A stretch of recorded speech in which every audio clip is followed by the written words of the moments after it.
Prime Minister Boris Johnson said the United Kingdom needs to consider changes to its asylum laws to deter migrants from crossing the English Channel. We have more of that report from Erica Celestino. The British government on Sunday appointed a former Marine to lead efforts to tackle illegal migration in the Channel ahead of talks with France on how to stop the dangerous crossings. Warm weather and calm seas have in recent days seen a surge in attempts by migrants in France to cross the busy shipping channel on makeshift boats aiming for the English coast. British Prime Minister Boris Johnson has announced their action in an interview. Let's listen in.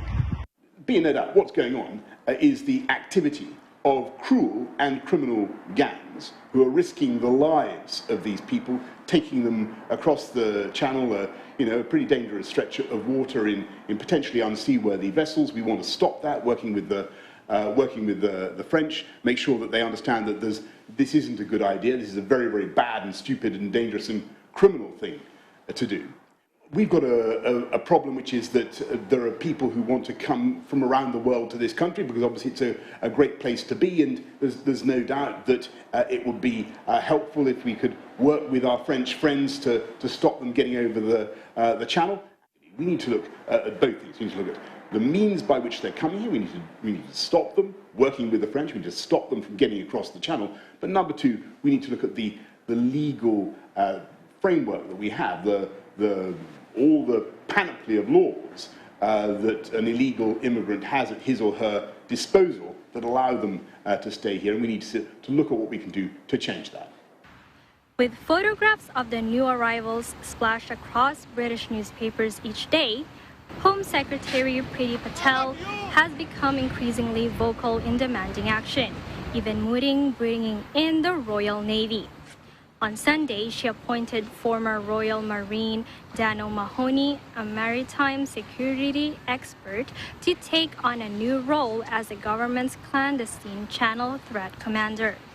We are working to make this route unviable and arresting the criminals, facilitating these crossings and making sure they are brought to justice. Dan's appointment is vital to cutting this route by bringing together all operational partners in the UK and in France. Patel visited the French port of Calais last month to agree a new joint police unit to share intelligence on trafficking networks, and her immigration minister, Chris Philp, is due in Paris for further talks on Tuesday.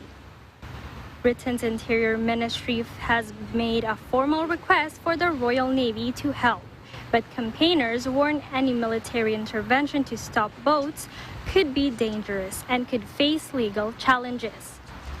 The Sunday Telegraph newspaper reported that officials were planning for naval and border force vessels to pick up the migrants and take them directly back to northern France. However, the deal will require French involvement, and the newspaper said Paris was asking for £30 million, equivalent to $39 million and 33 million euros from London to help fund patrols. The French government declined to comment on the potential payment, but confirmed it was in the final stages of drawing up a joint plan with Britain.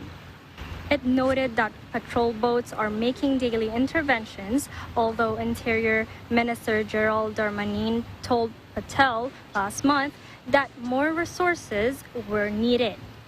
Since January 1, the French authorities have intercepted at least 810 migrants trying to cross the channel to England, according to official figures tabulated by AFP. The French Interior Ministry said that between January and July 2020, authorities had stopped 5 times as many crossings as in the same period last year, and 10 times as many in July alone. However, analysis from Britain's PA news agency shows more than 4,100 people this year have successfully made the journey to England, with 151 arriving on Saturday. From Banstead, United Kingdom, I am Erica Celestino. We live in interesting times.